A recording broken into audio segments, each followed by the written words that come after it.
Hey folks, welcome back to Transplant Helper again today. My name is Jim Merle, and I'm very excited once again today to be sharing with you a part of our brand new series entitled My Story, My Words, where we let you as an individual tell your story, obviously in your own words. And I'm excited about today's guest. As a matter of fact, Lucy Emonina is one of those people who have been following the program for quite a while.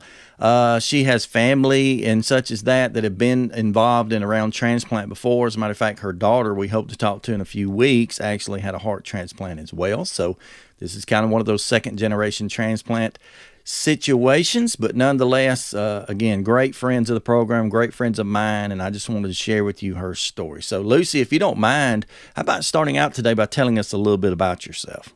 Well, hello, everybody. My name is Lucy Emonina. I'm married. I have 3 children. I had 3. I am a retired business person, owner, certified florist, and I am a survivor. I'm a heart transplant recipient, 1995. So that puts you somewhere around, what, the 26-year mark you've passed? Yes, 26 years. Wow, that's awesome. That's tremendously encouraging to somebody like me. I'm 7.5 years out, and I look forward to 26 years or more. Yes. Yes. It is a blessing. Absolutely it is. Well, I'm glad that we can share some of your story today. Can you tell us a little bit about maybe how you were first introduced to transplant? I mean, what put you in the position of needing a transplant? Well, first of all, I would like to go back. It's a genetic heart disease, if you don't mind. Oh, yeah. Okay, and all of my life, I've heard the word IHHS, HMC. That's a new term they're using right now. You know that I see a lot about. But it's heart disease. That was a heart trouble. That's what my grandparents and my mother used to say, that you have heart trouble. We have heart trouble in our family. So I've heard it all of my life. So I've always been aware that I had to take care of myself and do what I had to do in order to live a productive life. And once I had kids, I had to do the same thing for them. So we've always been aware of the heart disease in our family. Okay. So when you say to take care, did you grow up living a little bit of a different life as far as your activity, special diet? Was there anything that maybe your parents did that assisted you along the way? Yes, contact sports were one thing I could not do in school. I could not play. My brothers and myself, we could not participate in sports at all because of our heart condition. We got a letter from the doctor and all of that, and the teachers were very strict. They said, no way you can, because the letter that we have that says that you cannot play contact sports. So we were left out of that. So we chose to do something other than that in school. And it was banned. So even though you had to march, still, they said the doctor would say, okay, that's fine. Ban is fine. So, but I had lost a brother that was 6 months old from heart disease. So my mother was very protective of us. Then I lost the middle brother, 11 years of age. He just dropped dead because he was outside playing. It was contact sports. And they were playing football, and the child hit him, and he just collapsed. So my mother was so very protective of us. So I have 4 brothers that have died from cardiomyopathy.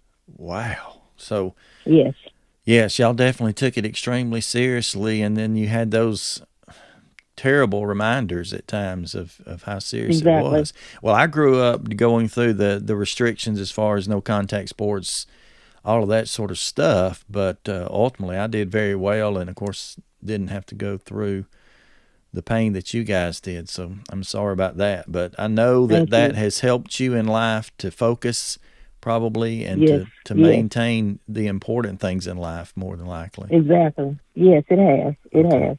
So you grow on up, though, obviously closer to adulthood. About what age were you when you first started having issues? I know you were aware of issues before that. But. Okay, yes. I didn't have any issues until after I had my last child. Okay. And my doctor said it was fine for me to have. I said, is it okay for me to become pregnant again? He said, yes, that's fine. You shouldn't have any problems. I didn't have any problems. I got perfect attendance at work. I went to work every day and all of that. I didn't have any problems. But after I had my youngest son, I started having problems. And I started going to see, I was seeing my cardiologist more often. And I started having all types of problems. And he told me, he said, you're too young to die. You have a young child. You have young children. He said, I'm going to refer you to a specialist in Birmingham. Mm-hmm. At that time, I was living in Tuscaloosa, and I'm in Birmingham right now, or Calera, Alabama. Right. And he referred me to specialists in Birmingham. And I don't know if I'm allowed to mention the name anyway, but I am they're thankful. All famous in my mind. I'm so thankful for them. So they put me on the list immediately. They did an evaluation of me, and they put me on the list, and I was on the list. Well, I was put on the list, but basically that's it. And I was just having all kinds of problems. My ankles were swelling. I had shortness of breath, and what they did was they put me on a diet and made me lose weight, which I've never been big, but they made me lose weight. They put me on medication, and I was feeling okay, but I started feeling better, but I was so skinny. Yeah. But they said the smaller you are, the better it is. They changed my diet. They eliminated all my the fats and the salts out of my diet. They said less salt. I had a water restriction, and I followed it, and I did exactly what they told me to do. Yes. And I had been eating great and wonderful all these years. I never, just ate whatever I wanted to eat because I was aware of my heart condition. But that's what happened, and then that's when I was put on the list at 42. 42. Okay. Well, see, I had my transplant at 38. Didn't have my... Again, I was a congenital patient, so I always had small issues. Didn't have a problem until I was 32, and then transplanted at 38. So you made it even farther than me as far as that goes. Now, how much time span then went between, and you kind of just said this, I'm just trying to break it down into months or years, between the birth of that last child and actually going on the transplant list? Okay. What happened was I was put on the list in April of 94. Okay. 8 months. I was on the transplant waiting list for 8 months. It was really nerve-wracking, but I didn't really want it to happen. I didn't want it to happen because I said, I'm okay. I'm doing okay. I was doing everything I wanted to do, feeling great, no problem. I just didn't really want it to happen. So I was called 3 times. You know how they call you, they'll call you. And at that time that was 26 years ago, we had a beeper. They gave us a little beeper. And so it would go off if they had a donor. So the first time I got really excited, not excited because I was kind of like in doubt because it was not a lot known about it. And my family didn't want me to have it either. But I said, let's go. So we came up to Birmingham, and nothing happened. They said someone else got it.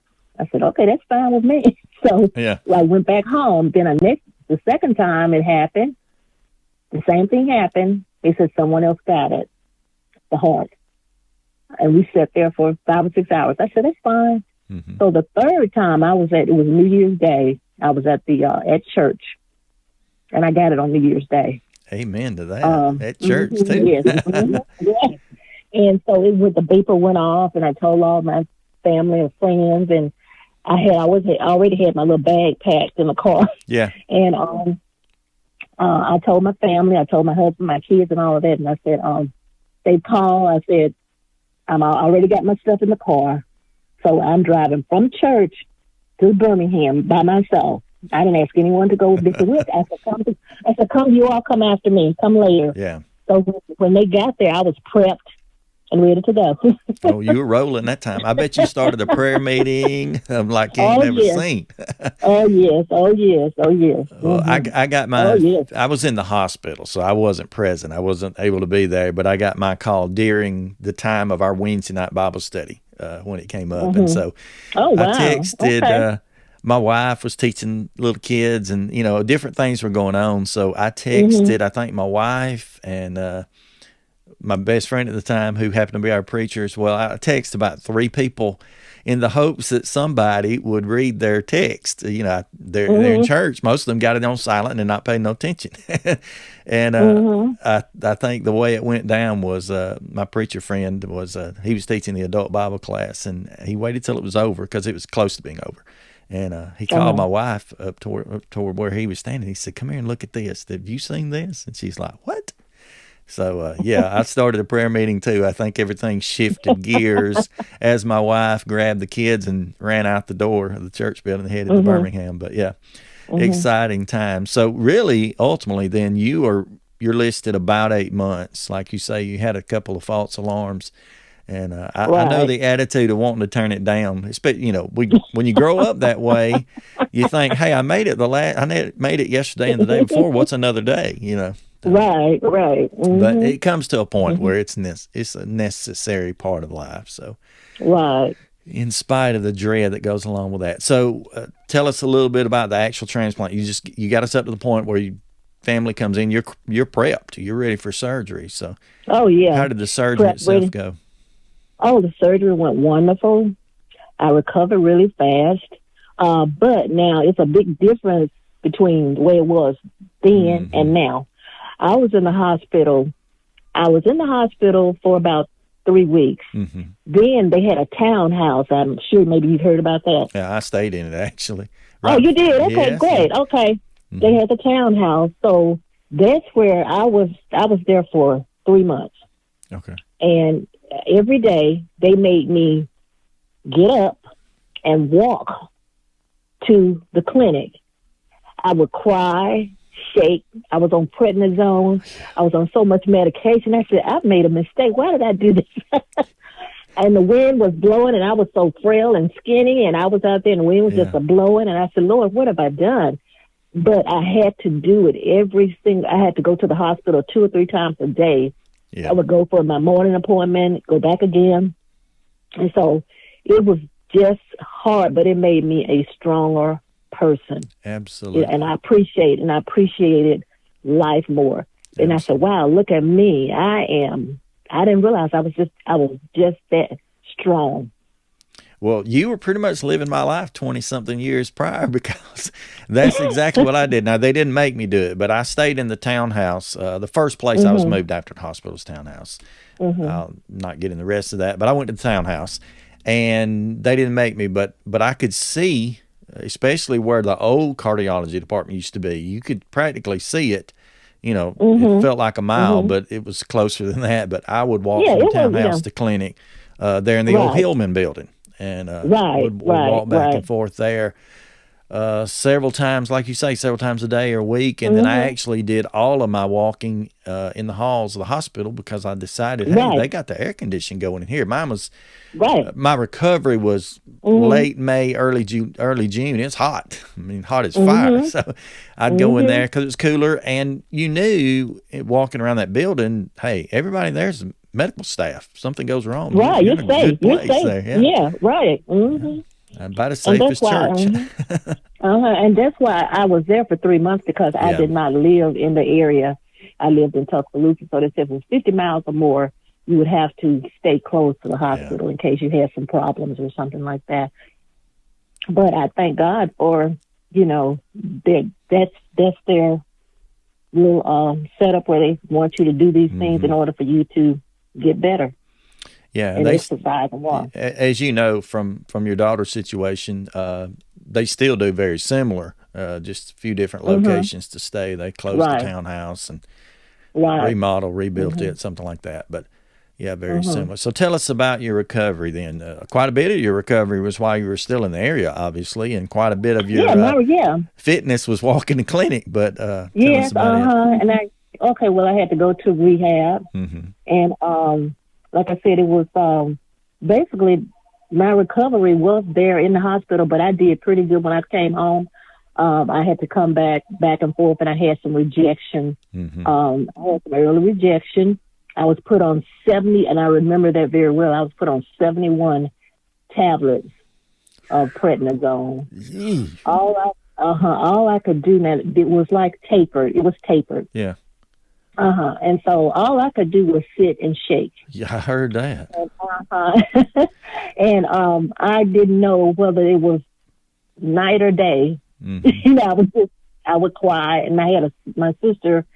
She was my main caregiver. Okay. At that time. She would, be with me during the day, and I had a lot of doubt, and then it started getting better and better and better, and I said, "Wow, this is wonderful. I'm feeling great now." But I just thought I would never get well. I thought I would never recover. But true enough, I mean, it's a blessing. I started feeling wonderful, and I felt like I was healthy. I knew I was healthy once they gave me my report. They said, "Wow, everything's going great." Each time I went, I would just be so scared to go. And they said, "Oh, all your numbers are perfect." Well, and I've been hearing that up until now. That's excellent. What I hear. Thank God. Is excellent. Yeah, for those who, which most of our audience that watch this program are going to have some idea, but those who don't understand, prednisone is the devil's drug. Oh, yeah. It will make you, depending on the doses especially, but even the lower doses as well, but it will make you shake. It just a lot of uncomfortable feelings.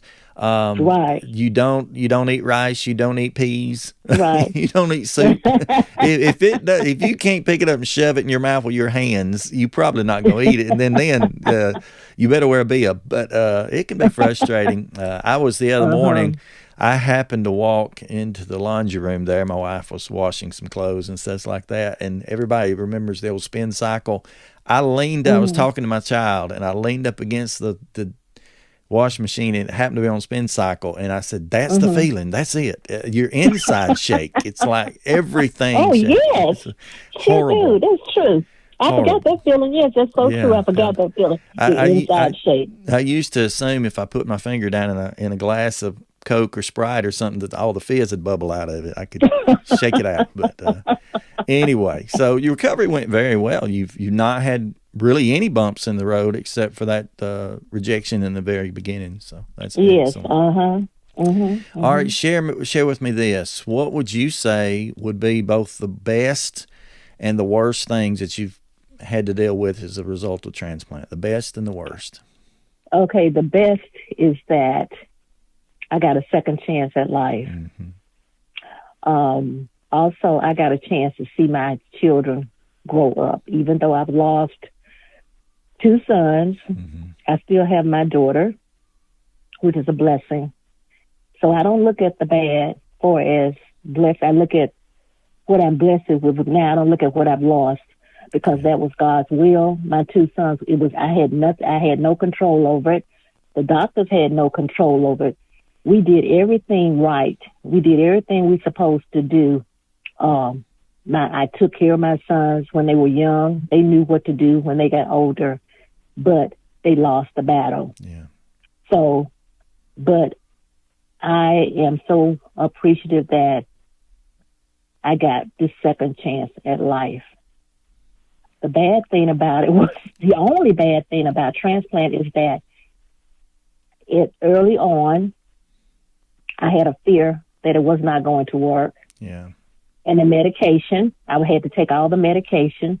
I felt that I was going to be under the spotlight all the time, or how do you say, just, having to go to the doctor all the time, and, being tested and having a cath. That's the worst part of it. Having a cath done, fearing that you're going to be in rejection. I don't have that fear anymore, though. Yeah. But that was the worst part, the medication and getting stuck. Now, leave it at that point. Hey, they'll put it on you. I don't like this. Exactly. But other than that, I don't have anything. It's wonderful. It's wonderful. Well, being as it was 26 years ago, you were another part of what I would call the group of pioneers that you can call yourself a guinea pig, whatever. Not the very beginnings of organ transplant, and especially even heart transplants, but definitely early enough to where things were different and the medications were not like they are now. Obviously, they managed to put together a cocktail that helped you get through, but things are better. Things are a little bit easier, and transplants are more successful. I answered a question yesterday for someone who said, you know, he said, my transplant center said I might get 20 years out of this. Is that possible? I said, it would be now.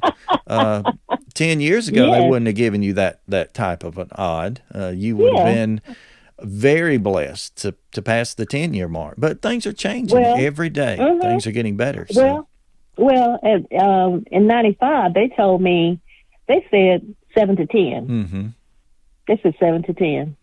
And my first year, I thought I wasn't going to make it to the second year because of the fear, you know, the medication. I said, all this medicine is going to kill me. And I thought it was going to hurt. You know, when I got to reading all the literature and stuff and all of that. But don't think about that. Just do what you're supposed to do and keep that faith. And if it's God's will, you know, I have faith. I have a lot of faith. So, and just don't let fear take control. Yeah. Well, absolutely. There's no doubt about that. You got to put your faith above your fear. Is basically the way I would like to say it. So exactly. Well, then let me ask you this: what piece of advice would you like to give to someone who's either waiting for transplant or maybe shortly thereafter? What would you encourage them to do or think? First of all, I would say make sure you keep all of your doctor's appointments. If you're on medication, make sure you take your medication as prescribed. Don't say, I'm not going to take my medication because I don't feel well today. Take your medication. Know your body. Know if you're feeling some kind of a way, call your doctor, call your coordinator, and let them know. Also, check your blood, know your numbers, check your blood pressure, eat right. Don't cheat. If you've been asked to lose weight, stop eating salty foods or fatty foods. Moderation is fine. I don't think nobody should starve themselves. If you eat a nice, small size meal and not overeat, I think you're okay, because that's what I've been doing. So, like I said, know your numbers. Check your blood pressure. Just take your medication. And I just think those are the things that you need to do. And in the future, you can live a wonderful quality of life if you just take care of yourself. And I can just say, take care of yourself. That's it. Well, you've been blessed with 26 years and began in a time when that wasn't as likely as it would be now. And so that's excellent advice. And I've said before many times, I've had entire programs on it about knowing your body. We are the experts. We actually know our bodies better than anybody else. And as long as you know that and you're aware of yourself and are willing to share it, sometimes you got to call the doctor and tell on yourself. Sometimes you got to take what's coming. You know, take your take those sorry medicines and just stay informed about your life and be the expert. That's excellent advice. Well, I am extremely excited to have gotten to talk to you for a little bit today, especially, let me just throw this out there. This young lady I'm talking to right here was on Good Morning America. What was it last week? NBC. The Today Show. Right, exactly. Yeah, okay. High class, folks. I'm a little bit behind on my interview. We tried it last week, but I'm a little bit behind. But you've been on some other stuff, right? Yes, we did an interview on Channel 13, on Birmingham, Alabama. NBC 13. I've seen that was like Last week. Mm-hmm. I've seen these clips. Y'all did an excellent job, and Thank obviously doing that for what I would call, I've started to call it Red Dress Month, because y'all ladies got all kind of pretty stuff y'all can put on. But I guess the closest I got is the Roll Tide shirt or something. Yeah, it's go red for women. Yeah, and it's excellent. The amount of attention that's put into that this month is great, and the promotion of not only heart health for women, but everybody gets involved, and organ awareness. You've done a great thing. You really have, and the work that you do. Thank you. And I look forward to talking in a few weeks, so y'all can look forward to it. I'll just say this up front. I'm going to be talking with her daughter very soon as well, so we'll get to hear the second generation story from that. But I appreciate you, Lucy. I really do. Thank you. I've been a huge fan of yours, and of course, I met you through your daughter. I went in her room randomly one day, and she screamed out loud and started cheering because she recognized me. She was meeting a star. She liked to scare me there for a minute, but she hollered out, and I was very impressed. She's like, "You're that guy off of YouTube," But definitely made my day. But thank you so much, Lucy. I appreciate you. Appreciate all you do, and. By the way, let me say to everyone who's watching this, if you've got any questions or comments you'd like to make, I would encourage you to put them in the comments below this video. Just kind of scroll down to get there, and I'm sure Lucy will see some of those, and if she can answer any questions, assist you, or help to encourage you, I know she'd be willing to do that. If hearing her story hadn't encouraged you, though, I don't know what else will do, but I just encourage you to do that. And if you would like to share your story, I would love to help you do that. If you want to, I'll put my number on the screen right now. You can just start out by texting me. My number is 256-733-1214. And go ahead and send me a text, and we'll start getting together and see what we can do to share your story and to share awareness concerning organ donation. But Miss Lucy, you have a wonderful, wonderful day, and until I see or talk to you again, I want you to do two things for me. One is keep on keeping on. That's KOKO, and stay stronger, okay? Thank you very much. y'all. You have a wonderful day. Bye-bye. All righty.